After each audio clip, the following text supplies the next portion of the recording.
kepikiran kalau misalkan saya bisa bikin sendiri, kenapa kok harus nunggu pulang lagi. Akhirnya cari informasi, kursus, dan kemudian lihat dari YouTube, belajar sendiri dari YouTube. Kalau untuk bahan dasarnya sendiri cukup gampang diperoleh karena di Malang kan ada beberapa toko yang sudah lengkap.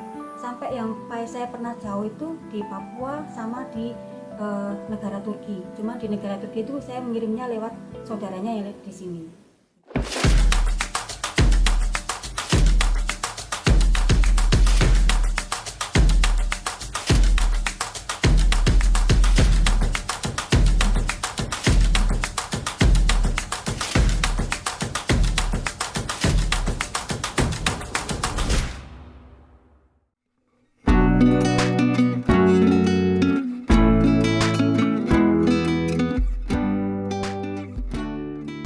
Saat ini, merajut bukan sekedar metode untuk membuat pakaian, tetapi proses ini bisa menghasilkan beraneka produk lain seperti shawl, taplak meja, topi, hingga tas yang nyentrik. Tak salah jika para ibu rumah tangga menekuni bisnis rajut, salah satunya Elvi Hilda Yulianowati. Apa saja produk rajut yang dihasilkan warga Sukun Kota Malang ini? Mengupload hasil rajutannya di media sosial, Elvi pun mendapatkan pesanan dari rekannya. Respon positif tersebut mendorong perempuan berjilbab ini terjun langsung berbisnis produk rajut sejak 2015. Di rumahnya, tepatnya di Perum Gria Sejahtera LPK 3, Jalan Jakataruk Blok I6, Kelurahan Mulyorejo, Kecamatan Sukun, Kota Malang, Elvi memproduksi belasan rajutan dalam sehari. Kemampuan merajutnya diperoleh dari kursus dan pelatihan yang rutin ia ikuti. Kemampuan merajutnya yang terus berkembang itu memberanikan Elvi membuka bisnis rumahan yang diberi nama Vivan Craft dan eksis hingga saat ini. Tapi pula dari pengrajin lain kota. Di situ ada orang yang minta warna lain. Nah, saya kepikiran kalau misalkan saya bisa bikin sendiri, kenapa kok harus nunggu pulang lagi. Akhirnya cari informasi, kursus, dan kemudian lihat dari YouTube, belajar sendiri dari YouTube. Setelah itu berkembang bisa bikin ini. Jadi awal mulanya seperti itu. Kalau untuk bahan dasarnya sendiri cukup gampang diperoleh karena di Malang kan ada beberapa toko yang sudah lengkap. Kemudian kalau memang masih ini, saya biasanya di online. Market itu kan banyak benang-benang yang ditawarkan itu sudah terpenuhi. Misalkan seperti tas ini saya butuh hakpen, benang yang dipakai ada benang polyceri, ada juga benang nilon. Jadi tergantung nanti permintaan. Misalnya kalau minta benang polyceri seperti ini, ada kelemahan, ada kelebihannya. Kalau benang polyceri itu lebih ringan tapi cepat kotor dan warnanya cepat memudar. Tapi kalau untuk benang nilon kelebihannya dia lebih kuat, lebih mengkilap dan tidak cepat kotor.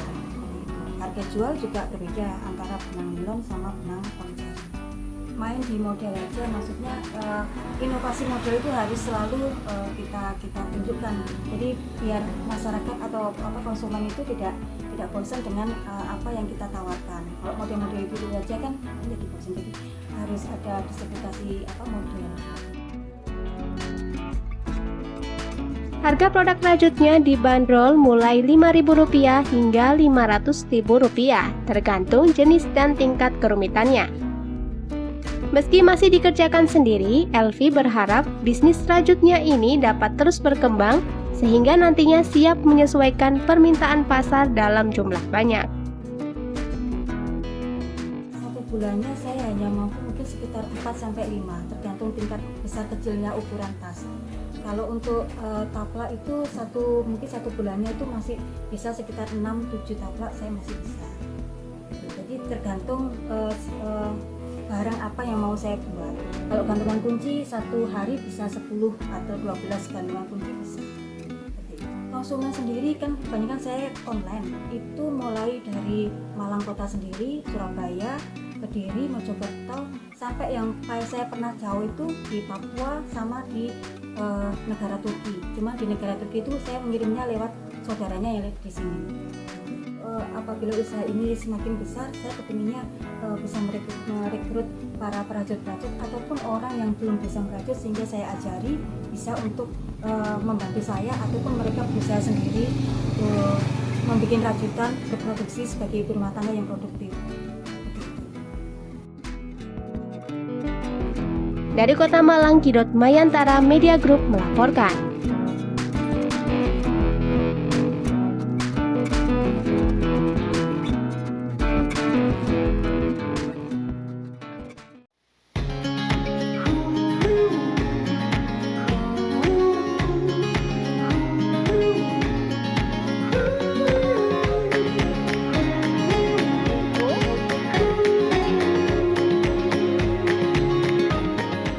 Terima kasih sahabat sudah menonton tayangan kami. Untuk mendapatkan update info terbaru kami, jangan lupa like dan subscribe ya. Install aplikasi e-Pasar dari Google Play Store sekarang juga.